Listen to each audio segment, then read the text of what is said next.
Hey students, so today we are going to discuss the topic of Earth's feature.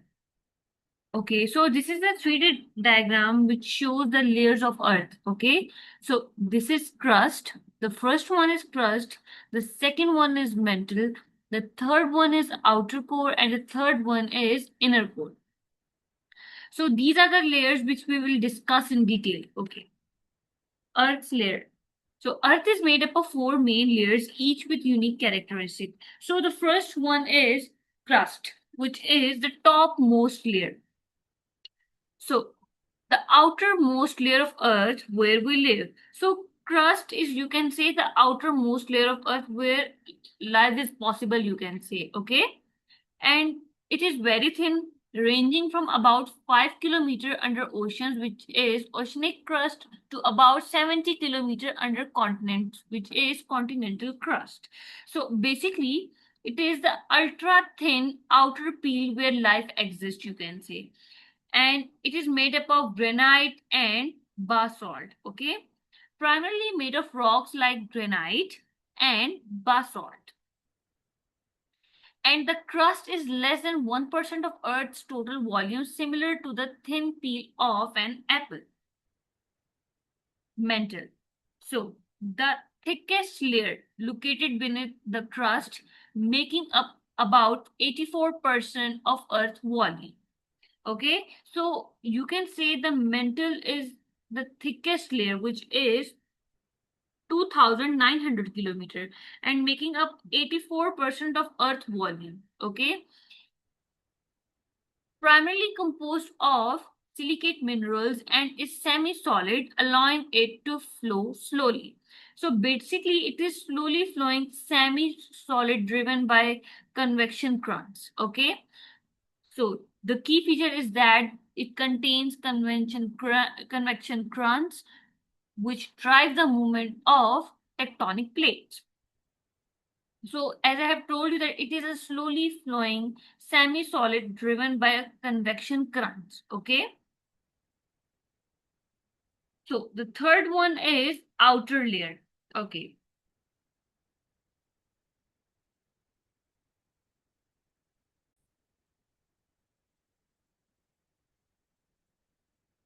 So outer core is like a hot liquid layer beneath the mantle.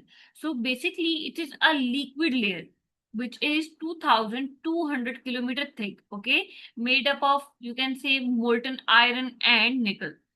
So as I have told you, its thickness is around 2,200 kilometer and mostly iron and nickel in a liquid state due to high temperature, and its movement generates Earth's magnetic field. Okay, so basically, it is, you can say, its movement creates the planet's magnetic field. Okay, so the next one is inner core. So the innermost layer extremely hot and dense, about 1,200 kilometer in radius. So it is a super dense solid sphere. Okay, made of iron and nickel also, mostly iron and nickel, but solid due to intense pressure despite high temperatures. So the difference is that it has high temperature, whereas in outer core, uh, you can say that it has intense pressure. So that's why it exists in that form. Okay. So interesting fact is that the inner core isn't hot as the surface of the sun, reaching temperature up to 5,700 degrees Celsius. So it reaches temperature up to 5,700 degrees Celsius but remains solid due to crushing pressure. Like it has high pressure, okay?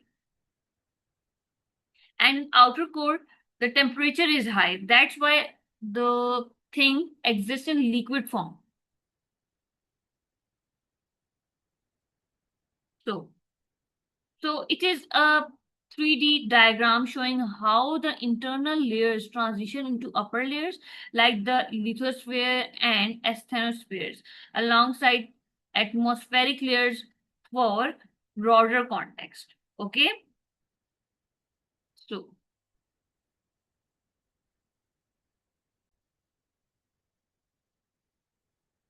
so here's a difference between continental crust and oceanic crust. Okay, so location.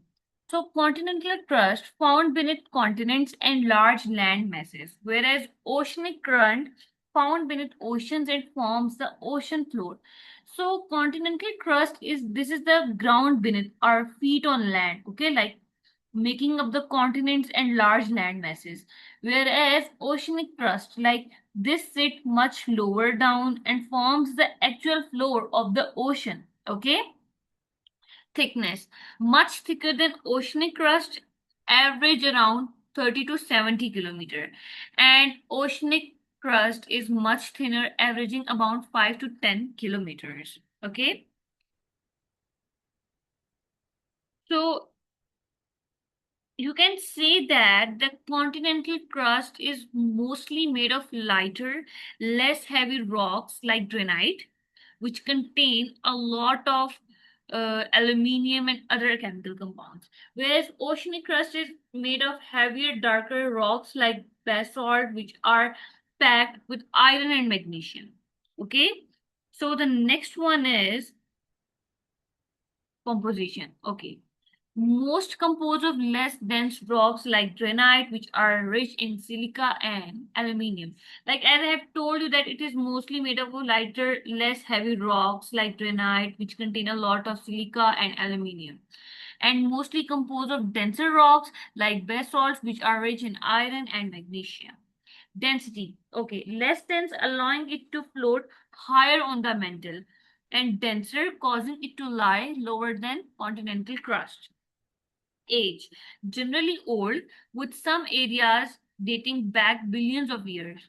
And oceanic crust, like relatively young compared to continental crust, generally less than 200 million years old, as it constantly being created and recycled at tectonic boundaries. Okay.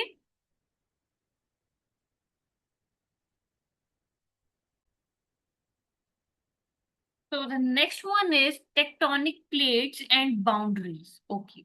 Tectonic plates. These plates are massive slabs of Earth's crust and upper mantle called the lithosphere that fit together like a puzzle covering Earth's surface. So basically, it is a definition of tectonic plates like massive slabs of lithosphere floating on the semi-fluid asthenosphere, and a breakdown of the three main types of boundaries. Okay, movement. These plates float on a semi-fluid asthenosphere beneath them, moving slowly due to mantle convection currents, and their movement shapes Earth's surface, creating mountains, ocean trenches, earthquakes, and volcanoes. So basically, we're saying that there are basically three types of boundaries in this, like divergent, convergent, and transform, which we will discuss in detail. Okay, so these are the types of plate boundaries. First, we will discuss divergent boundaries. Okay, so the description of divergent boundaries is that the plates move apart from each other. Like as the plates pull apart, they leave a gap. Hot magma from deep inside the earth rises up to fill this gap, cooling down to create brand new crust. Okay. For example, mid-Atlantic ridge, where the Eurasian and North American plates diverge. Okay. And features formed is like new crust is created as magma rises to fill the gap, forming underwater mountain ranges or rift valleys. So basically, this creating of new land forms under water mountain chains or deep cracks on land. Okay,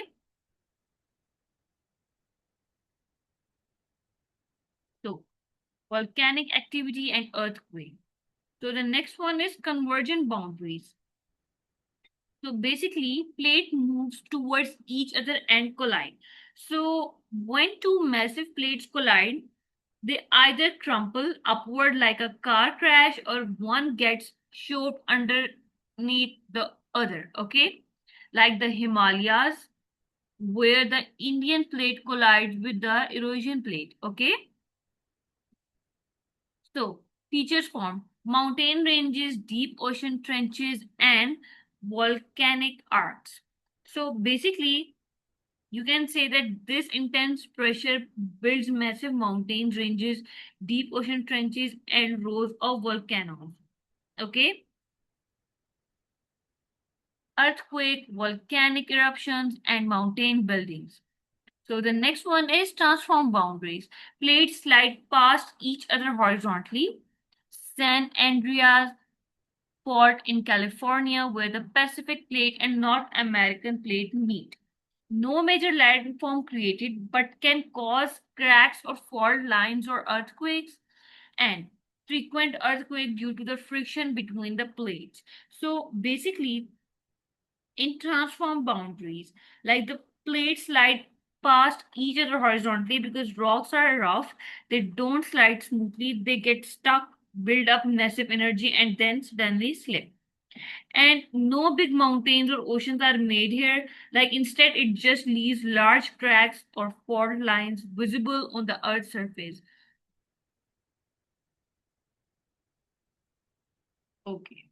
So these are the types of plate boundaries like divergent plate boundary, transform plate boundary, and convergent plate boundary. Okay, look at divergent boundaries. Like plates move apart from each other, magma rises to fill the gap and creates new crust. Whereas look at the transform boundary, like plates slide past each other horizontally. The heavy friction between them causes frequent earthquakes. And convergent, look at the convergent plate boundaries, like plates move towards each other and collide. This crushing actions form massive mountain ranges, deep oceans, trenches, and volcanoes. Okay.